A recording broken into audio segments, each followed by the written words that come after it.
A lot of criticism around Drew Brees. He can't get the football down the field anymore.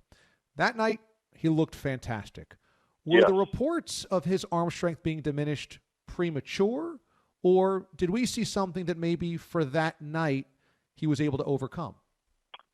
Well, there's a couple things. Listen, I was, I would have been in that camp going, listen, his arm strength was never great, but I thought it's almost now becoming a hindrance because they're not making plays down the field.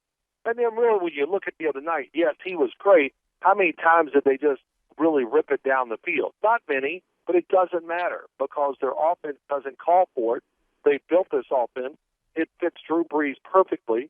And then, Sean Payton, just one of the best play callers, play designers we've ever seen in the history of the NFL.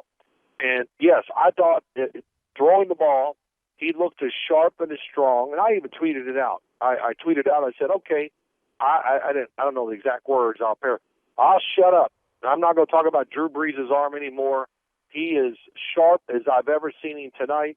And, he threw some over routes where he threw it over the linebackers in front of the safeties and corners. Those were terrific. And also, maybe we overrated the Tampa Bay Buccaneers, too. Now, I didn't think about this before, but let's look back. They struggled against Chicago. They have these games where they struggled the first time against New Orleans, the second time. And there's one other game I'm missing I can't think of.